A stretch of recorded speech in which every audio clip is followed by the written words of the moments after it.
सबसे पहले तो खराज तहसीन है सारी खवातीन को जो अपने घरों में हैं, और हम लोग हमेशा ये सोचते हैं कि जस्ट बिकॉज आप किसी प्रोफेशन में अपने आप को सक्सेसफुल बना सके तो आप इस खराज तहसीन के लायक नहीं है। जो घरों में खवातीन हैं जो पता नहीं अनगिनत मसाइल से लड़ के वो किसी जगह पे पहुंचती है, अपने बच्चों को रेस करना, मासियों से डील करना, मासी नहीं भी होती तो खुद अपनी मासी बन के डील करना। तो हम लोग वैसे ही इतने मसले मसाइल से दरपेश होते हैं, और उसके बाद अवाम की और खुद की इर्द गिर्द की खवातीन की स्क्रूटनी और जजमेंट को झेलना। इसी बात को लेते हुए हम आगे चलते हैं। मैंने तो एक नई चीज सोची है और मैंने की भी है कि विमेंस डे पे मैंने अपने वालिद साहब का थैंक यू किया, मैंने अपने हस्बैंड का थैंक यू किया। है एक ये कि मुझे कंग्रेचुलेट करें या मुझे कोई फूल भेजे, मैं चाह रही हूँ मैं उनको फूल भेजूं कि thank you so much for your love and support. It is important for a woman to have the support of all members, because आपने सबके साथ रहना है ना, आपने सिर्फ औरतों के साथ तो नहीं रहना। आपका शौहर, आपके जो वालिद हैं वो आपकी कैसे आपके साथ पेश आते हैं, उसका बड़ा एक इम्पैक्ट। हमारा ऐसा कोई दिन ही नहीं है मंशा, कोई ऐसा कुछ ऐसा मौका ही नहीं है कि हम कभी अपने लाइफ में जो हमारे मर्द हैं हम उनका शुक्रिया अदा करें। कोई दिन है ऐसा, कोई मौका, कोई इवेंट, कोई शो, कोई ओकेजन, हम अपनी अपनी अपनी मैं बात कर रहे हैं। लेकिन वो और जो अच्छे भी हैं सारे बुरे नहीं हैं। नहीं, ये तारीफ कब कर, ये बात जो है बहुत अच्छी तरीके से आपने उजागर की। और मैं अक्सर हमेशा ये मैं कहती हूँ like my father, like he is the biggest feminist I know to date. वो ऐसी बातें करते थे जो हम लोग भी बोलते थे नहीं पापा नहीं कहते क्यों नहीं, ऐसा क्या चीज है जो तुम नहीं। और मैंने इसके बाद पढ़ना शुरू किया कि खवातीन पावरफुल फिजिकली कहाँ होती हैं, स्पेस में। आदमी बहुत मुश्किल से झेल सकते हैं स्पेस को, खवातीन can, they have more strength in space. तो अगर सेरिब्रल बात हम लोग लैंड पे कर सकते हैं तो फिजिकल हम स्पेस में। लेकिन फिर भी औरतों की खास बात है कि इतनी तकलीफ ले सकते हैं, स्पेशली चाइल्ड बर्थ में, ये वो इतना सब्र है हमें, लेकिन छोटी छोटी चीजों पे ना हमारा कोई सब्र नहीं। ये क्यों नहीं लाए, देर से क्यों आए, तो हम लोग डिफरेंट उसमें मैं हैरान हो जाती हूँ कि यार मैं बताऊँ किसी बातों का तो हमारा सब्र नहीं है। आई थिंक हमारा जो सारा सब्र है ना, क्योंकि वो बड़ी चीजों में इस्तेमाल हो जाता है तो छोटी छोटी चीजें ना हमें बड़ी काटती हैं। अरे नहीं, इसका बड़ा सिंपल सा साइंटिफिक रीजन है, और वो ये है कि हम पूरे महीने में 6 मर्तबा चेंज होते हैं केमिकल हार्मोन्स। हमारा केमिकल इम्बैलेंस बहुत होता है नाज़रीन, बिल्कुल। और ये सोचना समझना बहुत जरूरी है।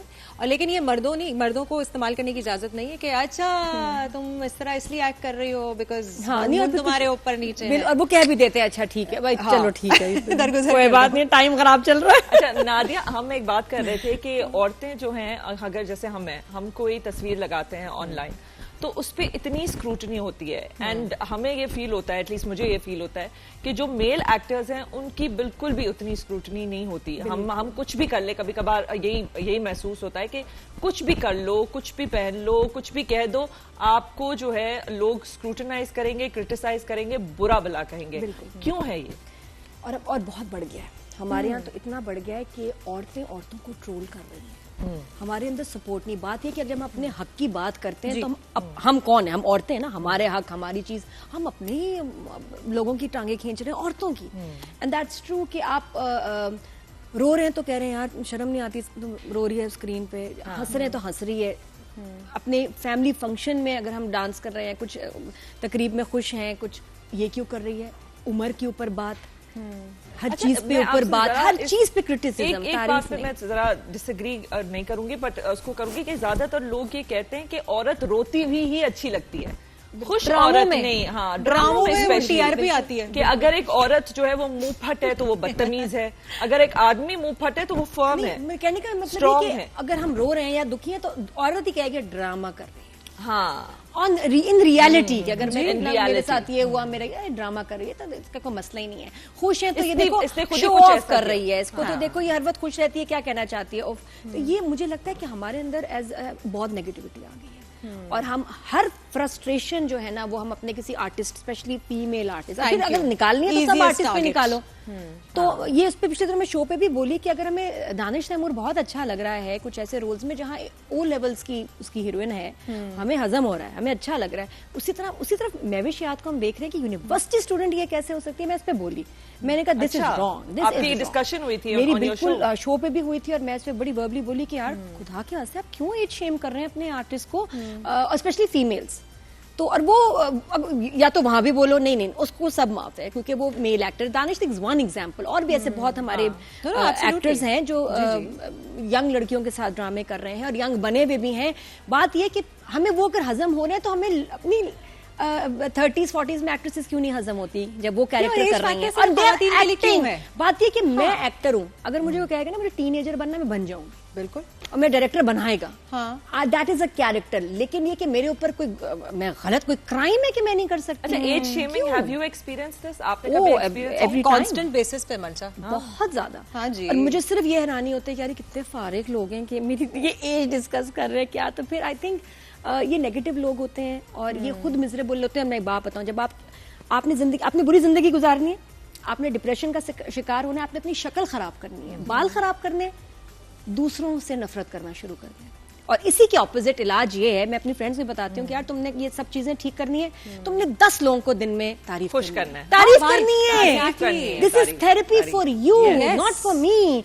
जब आप किससे मिले यार ये ब्यूटीफुल। आपको कहना चाहूंगी कि आपके जूते और आपका जोड़ा बहुत अच्छा, हम करते हैं, ये हम ये बात कर चुके हैं, बट हम मैं रिपीट कर, मैं आपको दिखाना चाहती हूँ ना जी, it's very easy, it's actually very simple, it is therapy. और मैं मुझे खुद खुशी महसूस हो रही है आपको ये कह के। In all honesty this actually makes me happy when I see you happy receiving a compliment। और ये आप खुद देखें कि आप मतलब इवन साइंटिफिकली प्रूवन है कि आप जब किसी को अप्रिशिएट करते हैं, अच्छा लिखते हैं, आप उसके इफेक्ट्स आपके ऊपर आते हैं। और जब आप बुरा किसी के बारे में सोचते हैं, कहते हैं, लिखते हैं, आपके ऊपर वो एनर्जी अंदर आपके ऐसे आगे लॉजिक अपना ही बेड़ा कर किया, क्या फायदा। बिल्कुल सही। अच्छा, मैं ऑनेस्टली जो आप बात पिछली पहले कर रही थी, दुनिया भर में जैसे अगर आप एक फ्रेंचाइज आई थी, क्या नाम है उसका यार, वो जो ग्लासेस वाला लड़का है वो जो मैजिक वाली जो थी, अच्छा हैरी पॉटर। अच्छा, हैरी पॉटर की बात हो रही है। हैरी पॉटर की फिल्में जब बनी ना, तो उसमें सारे इन्होंने बच्चे कास्ट किए थे, ठीक है। उसमें से एक आध कैरेक्टर जो है इन्होंने,